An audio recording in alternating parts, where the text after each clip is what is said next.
From memory, I'm going to list the most prolific breakfast foods that I have consumed in my life. Cookie Crisp, Frosted Flakes, Oreos, bacon, eggs, pancakes, waffles, sausage links. Every time I went to school, they handed me a muffin. They gave me a blueberry muffin every morning. They gave me a blueberry muffin. I want to point this out. Every single morning at school, they gave me a blueberry muffin, and they gave me this hot dog thing. It was a pancake corn dog wrapped in, it was a sausage wrapped in a pancake. You ever see this? It's real specific, and it was blueberries in the pancake with the sausage on the inside.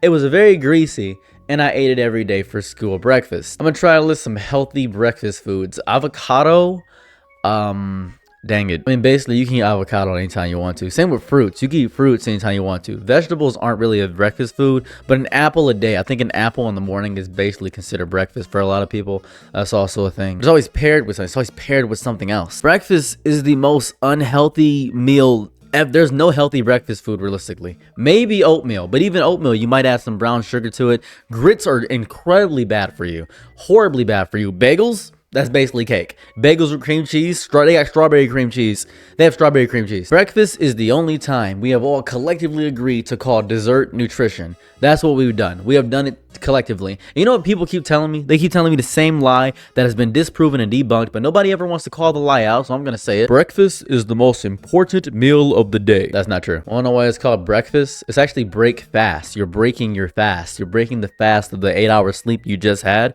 You can eat whenever you feel hungry. You don't have to wake up and immediately eat some food. That's insane. Let's really break down the roster. Bacon is cured animal fat, salted to the threshold of preservation, idolized in pop culture, is the sense of morning itself. Cereal. I cannot think of a single good tasting cereal that is healthy. It's grain pulverized into dust, reshaped into geometric form, shaped with sugar coating. So aggressive that I have seen cereal be put on milkshakes and cake. That is insane. And then served in a moat of milk. And the milk adds sugar. Look on your cereal carton. There is actually sugar in the milk. That is also a thing. And you guys, you can see I'm putting all these cereals on the side here. Those are just the cereals that I've put in repetition with. I've been going to the grocery store and I've been seeing these. I've been going to the grocery store and I've been seeing these over and over again. If you go to any grocery aisle in the store, you will see a menagerie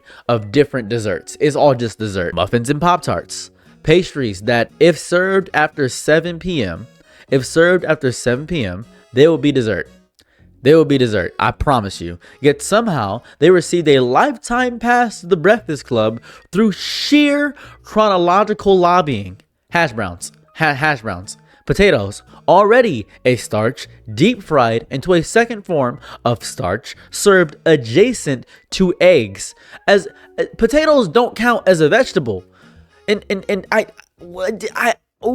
don't. They don't. Whenever I bring this up, everybody brings up eggs. Eggs themselves, the one credible nutritional presence, never permitted to stand alone. You eating just eggs? Are you crazy? When are you ever eating just eggs? When are you ever eating just eggs? Well, I had an egg sandwich. Also, you use bread. Bread, which is basically cake, is what you did. We're eating carnival food, people. That's all it is. They're never permitted to stand alone. They must be accompanied by the salty, the greasy, the sweet.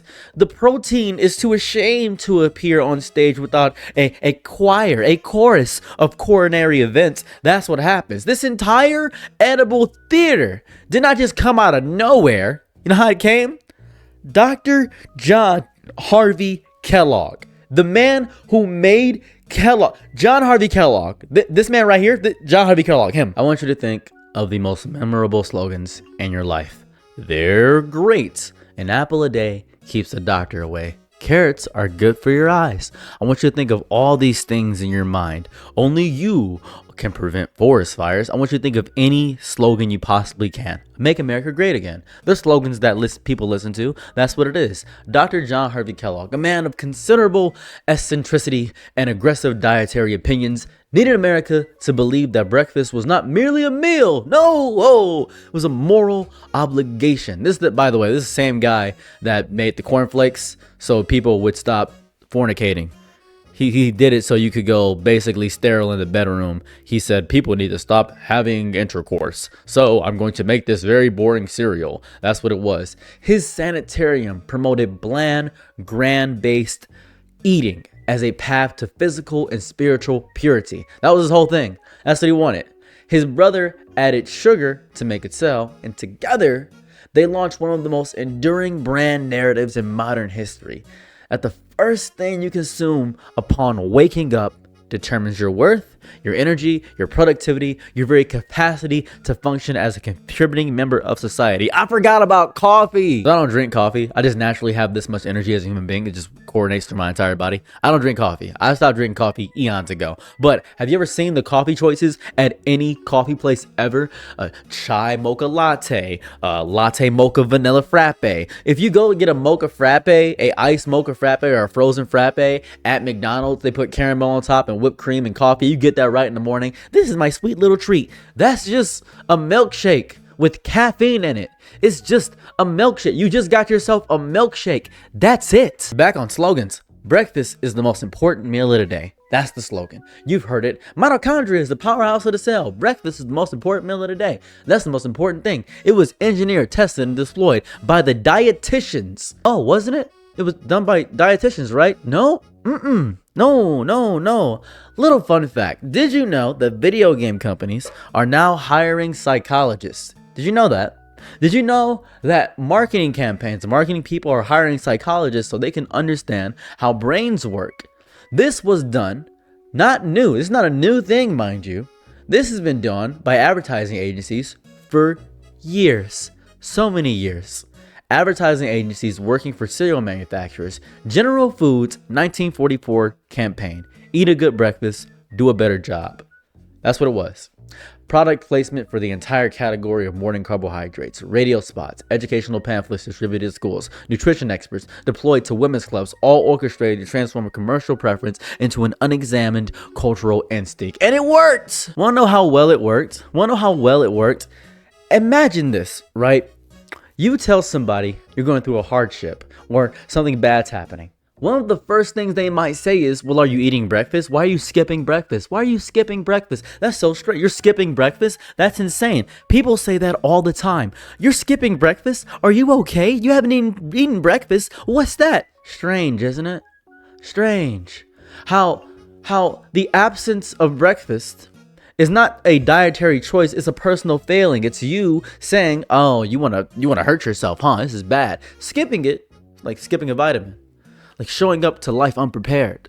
This manufactured guilt, it was installed like plumbing in the American psyche over the course of a century of repetition over and over again. Breakfast, the most important meal of the day. By the way, carrots are not good for your eyes, by the way. That was propaganda, British propaganda, mind you. Carrots are not good for your eyes. They're not. They're good for you, but they're not good for your eyes. It's just because they needed to sell carrots and get rid of carrots, and because they didn't have a lot of light aperture, they did this whole thing where they had a bunch of carrots, and they said, well, if you want to see in the dark, you got to eat these carrots because they're good for your eyes. Not true. Not true at all. But what about the science, black man on the internet with his hair done? What about the science with your magical rainbow gay mic? Studies on the effects breakfast has on your metabolic and cognitive benefits are at best mixed. Some suggest it helps with morning energy. Others find no significant difference. A few even suggest intermittent fasting, deliberately skipping the meal, may have health benefits. The evidence does not support a universal commandment. It supports individual variation, much like most health things in this life hold support individual variation. Actually, I'm going to show you something really cool here. I'm actually going to show you my eyes for once. Look at my eyes. I want you to look at them right here, right? Now, do you think I'm well rested? Do you think I look well rested? I am well rested, but if I do this, right, it looks like I have crazy eye bags, doesn't it? And you may assume for some stretch of the word that I'm tired. You may look at my eyes and say, wow, you need to get some rest. You need to get some iron in your diet. Well, I have a great amount of iron. I have a genetic dispositioning to having low collagen in my eyes. But you think you can critique somebody just based on their appearance, and that's where you fall as a human being. You see, I don't look it right now, but I weigh 170 pounds and I'm 5'5".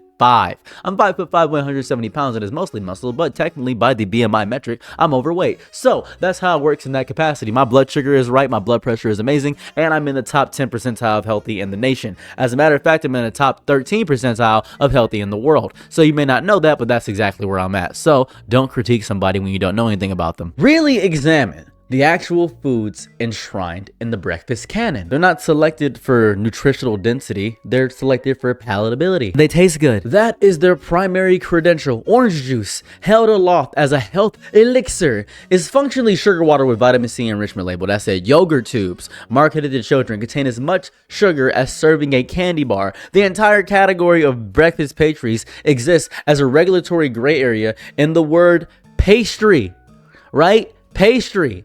Right, is that not dessert? You know what I eat for breakfast? This is what I eat for breakfast. I wake up every day and I have some vegetables. I eat broccoli, I eat some chicken, and I eat some Greek yogurt, no sugar added. It's oikos, no sugar added. That's what I eat every single morning. And then midday, around later, I eat a little bit of overnight oats that I have for myself. Then I eat some chicken breast, and it's pretty filling, and I enjoy that. Then I eat a little bit more broccoli. After I eat a little bit more broccoli, I have a little bit of popcorn. I have popcorn with no sugar in it and no butter in it. I just like eating popcorn. I like the way it feels when it chews in my teeth. And then that forces me to floss. Eating popcorn forces me to floss. The routine I have, that's what works for me. Breakfast is not sacred. It never was. It is a meal, like lunch and dinner, subject to the same cultural and commercial forces that determine what any society eats. Its elevation to moral imperativeness was not the result of some scientific consensus. No, it was just a marketing campaign. That's it. Listen to me carefully. Just look at me and listen. You can eat breakfast. You can skip it. You can eat eggs or oatmeal or last night's leftovers or nothing at all. None of these choices reflect you and your character, your productivity, or your worth as a human being. As a matter of fact, it barely affects your health in the grand scheme of things. Eat when you're hungry. Eat what you can. Eat what's in your household. You can eat that. It's fine. If you don't have vegetables, don't force yourself to eat vegetables. Eat what you got. If you got breakfast food, then go ahead and go crazy. You can eat lunch for breakfast. Oh, I'm eating dinner for breakfast, meaning breakfast for dinner. You're more than welcome to do what you want to. The guilt you feel when you skip it, it is not the voice of something in your brain telling you, hey, this is your conscience speaking. No, it's a 1944 radio advertisement still reverberating through the cultural architecture, still telling you that breakfast is the most important meal of the day. It is not. It never was. It never was. Ever. Anyways, thanks for checking out my channel. I've been me. Do you guys support me and things of that variety? Go ahead and subscribe, like, comment. Tell me your thoughts about breakfast. Then what you have for breakfast? Or if you didn't have breakfast, go ahead and just tell me your thought process below. I'm very curious. I will read them. I read them all. And if you do want to help me financially, you can support me for $1 a month on Patreon. Now, what benefits do you get? Absolutely nothing.